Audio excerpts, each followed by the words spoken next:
Biden's infrastructure plan is a big plan. It is full of big ideas, but a lot of the most interesting stories are in the granular details. But again, this is just his opening gambit. This is what he's asking for. What happens to it now is going to be in the hands of the Congress. Joining us now is one of the most influential members of that body, New York Congresswoman Alexandria Ocasio-Cortez. Congresswoman, it's great to see you. Thank you so much for making time to be here tonight. Of course. Thank you for having me.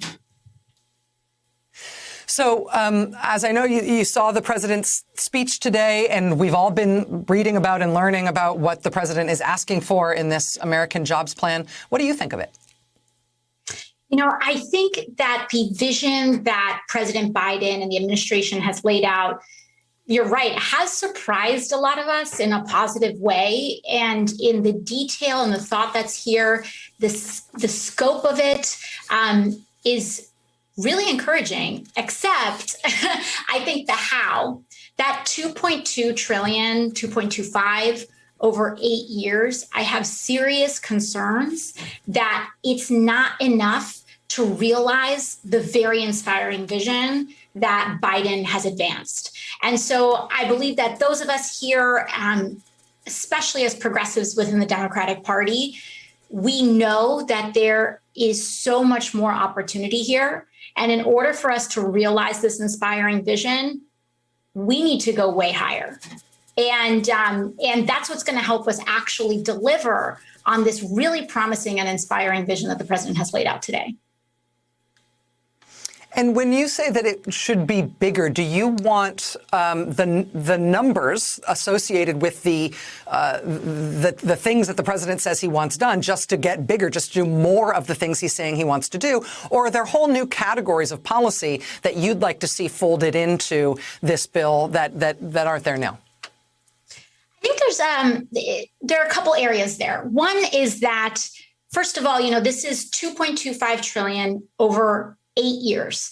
For context, because these huge numbers are hard to understand, for context, we passed an almost $2 trillion COVID relief package that's supposed to last us 1 year with some provisions lasting up to 2 years. So the $1,400 stimulus checks, that big package that we felt in our lives, were deployed on a shorter timeline. So I think that if we need to really have some shorter timelines, some urgency, greater urgency in this package. And I think that some of these investments need to be greater. So for example, let's take public housing. This plan, this Build Back Better plan, it advocates for a total national investment of $40 billion in public housing nationwide. Sounds great, right? Except when you consider the fact that the New York City public housing system needs $40 billion alone just to get up to code. During the wintertime, people run out of heat. They don't have hot water. They don't have electricity sometimes. There are holes in people's walls. The New York City Public Housing Authority needs $40 billion alone just so that its residents can live in dignified housing, because they've been underinvested in and starved, frankly, by Republican Congresses and in administrations for so long. So for us to actually invest in national public housing infrastructure, we need to do way more in order for us to deliver on this promise in terms of a price tag there. Now, in terms of scope, I think, again, I really do have to commend some of these investments that are in here. And some of these details, like exclusionary zoning, are things that progressives have been talking about for a long time. So there is a lot of credit there. But on climate, we can also go more, we can go deeper, and we can have a more integrated approach in how we push on this issue. Again, I do commend the administration in its scope, but in order for us to meet that vision, I have real concerns that 2.2 trillion isn't actually going to get us there. So we're going to have to make deeper investments to actually renew public housing, to repeal the Faircloth Amendment, to increase our housing stock in the United States. You know, and this, at the end of the day, is one of the greatest sources of income inequality in the country. It's rooted in housing and real estate. In terms of how this is going to move, obviously, this is the Biden administration's second big legislative lift. And I think we have to think of them as a living, breathing organism that learns lessons along the way. clearly, I think a lot of what was going on with the COVID relief bills, they were thinking about things they wish they had done better or handled differently under the Obama administration. Now I think they're going to be approaching this infrastructure bill, learning the lessons that they just learned for what happened with COVID relief. And it was, I think, a surprise to many in the Beltway when Joe Biden said for COVID relief he wanted $1.9 trillion. Everybody assumed that would get whittled way down and some much smaller package would ultimately pass. It didn't. It did get cut down a little bit, but not that much. It was basically a $1.9 trillion plan.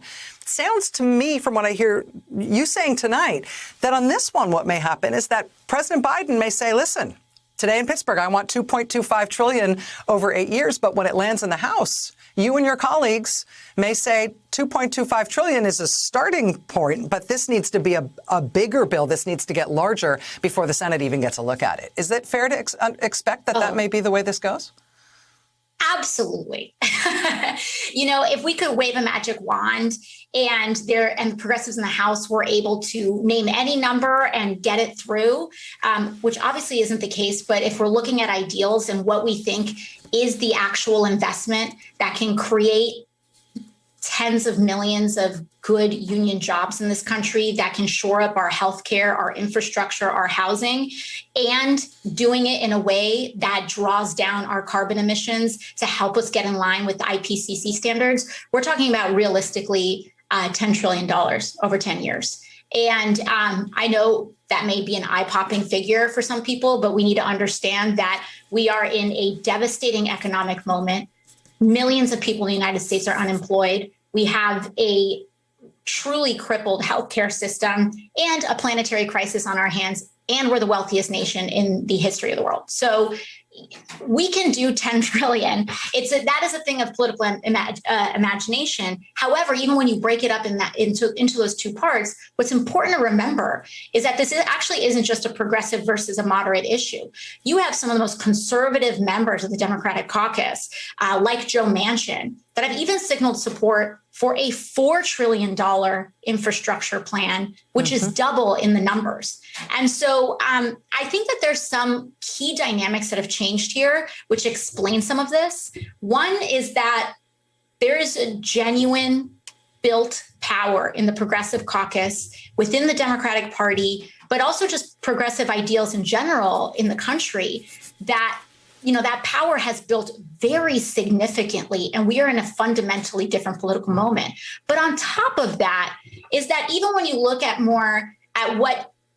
what comprises more moderate views in the caucus, economic populism that works and centers working class people is popular. And I think Republicans kind of run on that aesthetic. And I think Democrats, they talk about it, but we actually are about it. So, but I think that the country shift, people really, I think, are starting to understand that these issues are no longer fringe progressive demands, but they are consensus builders. And so we need that direct investment. We need to build our housing stock. We need to stop making it just an investment for corporations to gobble up our housing stock, and an actual thing that we use and live in and enjoy, and don't have to fear that our kids won't be able to afford a home, a place to live and make a family. And so those kinds of investments, that's what this is about, not to mention rural broadband, not to mention roads, bridges, mass transit, and a national, truly national system of EV vehicles and a full electric, federally electric fleet. New York Democratic Congresswoman Alexandria Ocasio-Cortez, it is a real pleasure to have you here. Thanks for helping us understand. Really happy to have you here. Of course. Thank you so much. Hey, thanks for watching our YouTube channel. You should know that you can follow today's top stories and breaking news and catch up on your favorite MSNBC shows all in one place. Download the NBC News app today.